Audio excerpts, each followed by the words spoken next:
Hey everybody, how you going today? This is part 2 of the Shetty book, Think Like a Monk, just continuing on the summary from last week. So again, I'm kind of just reading out bullet points, so just bear with me there, and I'm just going to read some of the takeouts from the second part of the book. So the biggest one here, which is super important, I think, and especially this comes back to coaching, is the mind and your mindset.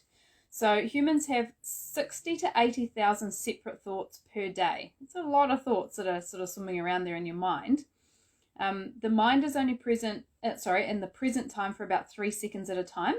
The rest of the time our brains are thinking forward, so anticipating what is to come, or thinking backwards, so what we've experienced in the past. So it's quite interesting to think about that. If you haven't conquered your mind, it will be your greatest enemy. So I'm a big believer of that. A lot of the things that you think are perhaps in your mind. Monkey mind is reactive. The monk mind is proactive.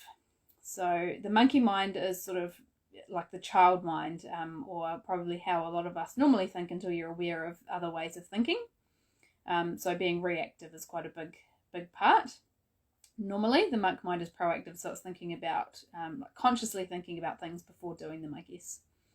Don't set yourself up to fail. So it's kind of like, he uses an example, a monk doesn't spend time at a strip club, because that would just be setting yourself up to fail as a monk. We want to minimize the mind's reactive tendencies to steer yourself away from situations where this will be detrimental to what you're trying to accomplish. So you don't go out for, so in another example, not going out for dinner when you're on a diet. It's not a good idea, I guess. Social media might suck away time you wanted to spend otherwise. So that's another example of doing what you don't want to be doing. If you want the time to be spent, if you want to be spending that time somehow else, then Facebook or social media might not be a good option. So basically, removing unnecessary triggers or deleting certain apps on your phone will have you more easily, like your mind where you want it to be, I guess. You'll be less likely to give in to them if they're not actually there. You've probably heard this saying a lot of times: insanity is doing the same thing again and again, expecting different results. So in order to change, you need to change what you're doing. Thoughts repeat in our minds, reinforcing what we believe. So change begins with the words inside your head. So what are you telling yourself? Pretty much. The best way to overcome voices in your head is to talk to them. Sounds bizarre. But if your mind says you can't do this, respond by saying you can do this. You have the ability, you have the time. If you stop doubting or second guessing yourself, imagine how much spare time you'd have. You would actually have time to do it. It also helps to clarify your thoughts as well by sort of not necessarily speaking to yourself, but I guess that's where journaling and things like that comes in.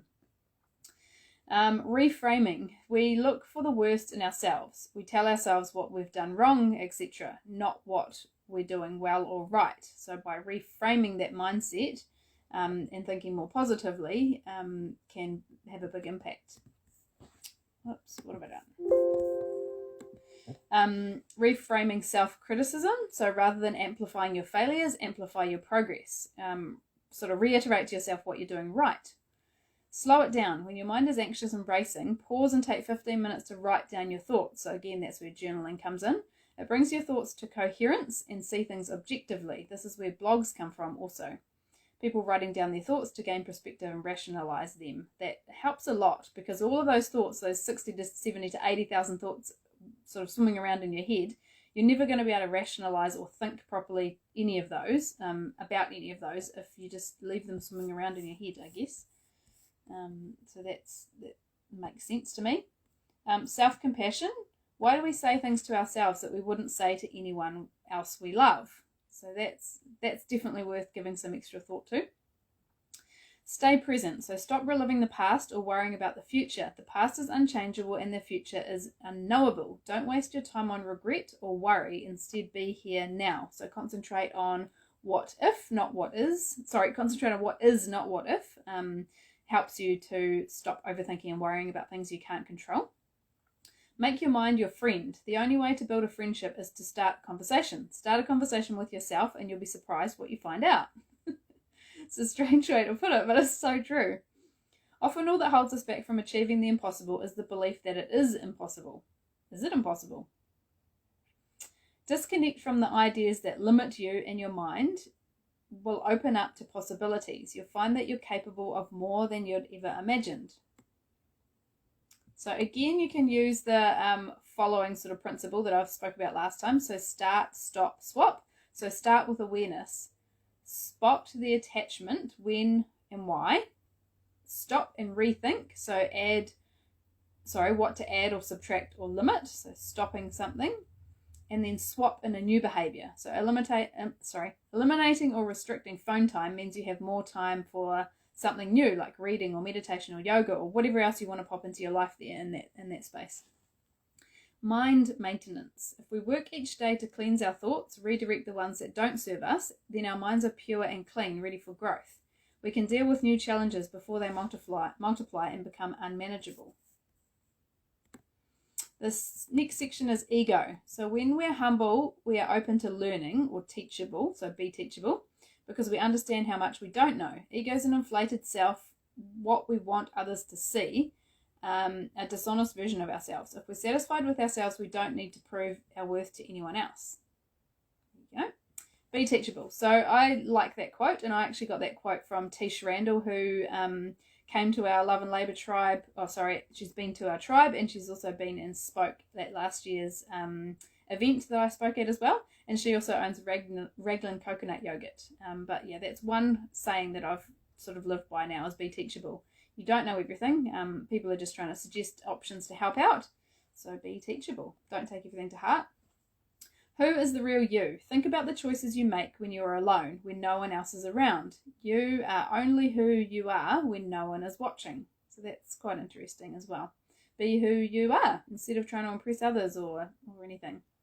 False ego builds a facade of confidence and knowledge. You also puts others down to make yourself feel better. Treat everyone with equal honour and respect. Don't let the desire to show others that we know it all lead us to jump to conclusions. Fail to listen to our friends and miss potentially valuable new perspectives. If we aren't open-minded, we deny ourselves the opportunity, God, I can't talk very well today, to learn, grow, and change. So if you're closed-minded, you don't have those, you wouldn't see those opportunities, I should say. They're there. But when you're open-minded, you take those opportunities on board and sort of look into them more, I guess, and take them as an opportunity to learn, grow, or change. There's danger in we've always done it this way, or I already know that. When you presume knowledge, you put up a barrier that nothing can cross, and you miss a potential opportunity. True humility is seeing what lies between extremes. Instead of ego's all or nothing, humility allows us to understand our weakness and want to improve. Unforgiveness is like cancer. It will eat you from the inside out. That's an interesting saying or quote that he uses. And it's the more you think about it, the more you think that it's pretty true. So forgiving people is really important. Don't take everything personally. It's usually not about you. And that comes back to the be teachable thing again. If someone's saying something, they're not attacking you. They're just sort of trying to suggest other options or another way possibly of doing something. And it all comes back to how you react to that. Confidence means deciding who you want to be without the reflection of what others think, but being inspired and led by others to become your best self.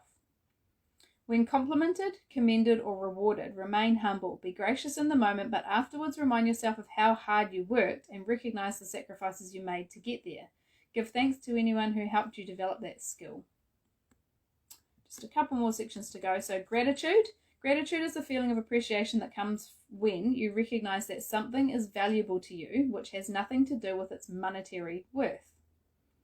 Gratitude helps us overcome the bitterness and pain we all carry with us. So being grateful for things turns your mindset around, basically. Helen Keller has a saying, when one door of happiness closes, another opens, but we often look so long at that closed door that we do not see the one which is open for us. I believe that to be quite true as well. When things don't go our way, stop and think, what can I learn from this moment, and look for gratitude in that moment, rather than concentrating on what's gone wrong. Relationships is the next section. There's 4 types of trust: competence, care, character, and consistency.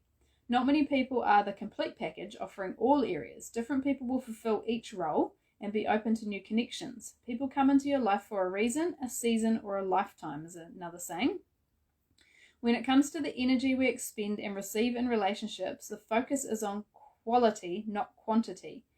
When you're with someone, give them your full attention. Not having your phone on will also set boundaries so your friends don't expect you to be available 24/7.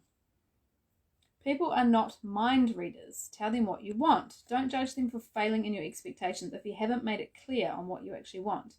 Articulate without criticism. Don't say you did wrong. Say it would make me feel loved and appreciated if you did such and such. So don't sort of attack other people and say this is what you've done wrong. The monk perspective is that you carry pain. You try to find people to ease that pain, but only you can do that. If you don't work through it, it stays and it interferes with your decisions in life. I don't know how to say this person's name right, but Ayanla Vanzant says, until you heal the wounds of the past, you will continue to bleed. You can bandage the bleeding with food, alcohol, drugs, work, cigarettes, and sex, but eventually it will ooze out through and stain your life. You must find strength to open the wounds, stick your hands inside, pull out the core of pain that's holding you in the past, the memories, and make peace with them. That's pretty deep, but if you think about that, it's actually very true. You can't just bandage over everything forever. Some things need to be sort of dug up, and that's really painful to actually be able to deal with them and move on from there. In every relationship, you have the opportunity to set the level of joy you expect and the level of pain you accept. Don't run away from your thoughts. Give yourself space to assess and make changes. Spot, stop, swap once again. If you've lost yourself in a relationship, for example, that's ended, find yourself in the heartbreak. Spend time getting to know yourself and work on your self-esteem, self-confidence, etc. Building awareness, addressing and amending. Sorry, this is taking a bit longer than I thought, so it's going to be another long one. But like I said last time, you can stop this anywhere or come back and refer to it if you've had enough for today. The last thing is service. So the highest purpose is to live in service. Selflessness heals the self. Service amplifies gratitude. So by helping others, it helps you be more grateful. Service also increases compassion. You can understand people better. And service also builds self-esteem. If you feel better about helping others, you'll feel good about yourself as well. You never know what someone is going through. That's pretty true. Always behind closed doors, something else could be happening to that person. So as Jacinda would say, be kind. I know everyone hates hearing that too much at the moment. Don't wait until you have enough time and money to serve, because you never will, so you'll never do it. There's no universal plan for peace and purpose. The way we get there is by training our mind to focus on how to react, respond, and commit to what we want in life, in our own place, at our own time. Now and forever. Life begins with breath. Breath carries you through all your days, and life and breath end together. There you go. So think about the things you'll regret or didn't do on your deathbed and do them before you get there. That sounds really morbid, but it's a good way to value the time that you've got and spend this wisely and thoughtfully as well. Don't be on your deathbed and think, I wish I'd done that, or I'm going to regret not doing that. Think about what you would regret now and do it now. Leave people and places better and happier than when you found them. To find our way through the universe, we must start by genuinely asking questions. You might travel to a new place or go somewhere no one knows you. Disable your autopilot to see yourself and the world around you with new eyes. Again, you can use the spot, stop, swap theory. And the last point, train your mind to observe the forces that influence you, detach from illusion and false beliefs, and continually look for what motivates you and what feels meaningful. So that was pretty heavy and pretty long, but yeah, that's my sort of summary of the book over those 2 sessions. There's a lot of stuff in there that is helpful in different parts of your life. So let me know if there's anything in there that I can sort of help with, something that's sort of resonated with you, if anyone's actually even listening through to the end of this. Sorry it's been so long. So I've also just got a new phone, so hopefully the photo quality is a bit better than previously, so I'm just working out how to work it still. So thanks guys for listening, and come back to this anytime you need to, and look forward to next week. It won't be as heavy next week, I promise, and it'll be much shorter. Thanks guys, bye.